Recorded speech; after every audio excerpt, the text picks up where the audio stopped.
G'day guys, Andy here. I've added photo and file permissions to HorseRecords. So previously photos and files were sort of linked to events, and if you could edit events you could edit photos and files. But I've had some feedback and they need to be separated out into events and photos and files. For the benefit of HorseRecords, photos and files are considered the same thing. A photo is a type of file, so you get permissions for one, you get permissions for the other. So let's see how it works. So if I go to my HorseRecords and I select my horse, I can see all my photos, but I can't add a photo. There used to be an add a photo button here, and there used to be an edit a photo button here. So what I need to do is adjust the permissions. Now I defaulted the permissions to off just for security's sake, and you'll just need to go and add your permissions for each horse. Now it's pretty easy.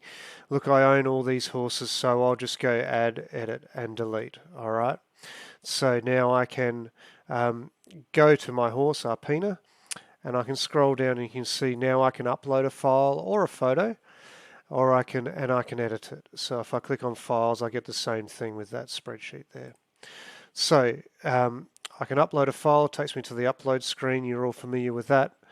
I can then go back and I can edit now, and behind my face here is a delete button that appears. Now you may have a situation where you have someone who has access to your horse. You only want them uploading photos, you don't want them editing. You'll do the editing later. So what you do in this case is you remove their edit permissions, remove their delete permissions of course, and only allow them to add. So we can update that, and then if I go back to the horse, you can see I can upload but I can't edit, okay, which is really great. And vice versa, you might have someone who you don't want adding photos, but they're pretty good with the words and they can edit them and adjust the titles. So you just give them edit only permissions. And then when you go back to the horse, you can see I can't upload or add, but I can certainly edit the photo. Okay? And that's how permissions work. So yeah, I'm sorry guys, because I had to default the permissions to false.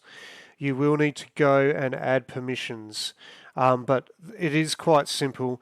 You simply go to any horse you've got, you hit horse permissions, and that gives you your access to your permissions. For your staff or people who have in your stud, you need to go to the stud page. Go to people like Tim or Jason, go to horse permissions and do it for them because you're the owner of the stud. And the same with the other one. Like this, Jason doesn't have access to anything here, so I would give him access to a horse, and then I'd probably just let him add and upload photos or something like that. And you know, that probably don't want him doing events. So this would be how you would set up someone who can only add or edit photos but can't do anything else. They will need to view the horse. Okay. So if you've got, I'm sorry, this is a bit of a breaking change and you will need to go and update your stuff, but feel free to contact me if you need help. Send an email, I'm on the Facebook. But yeah, hopefully this is a good step forward to adding a lot more security and a lot more finely grained permissions for some of the stuff you guys are wanting to do. So yeah, have a good weekend.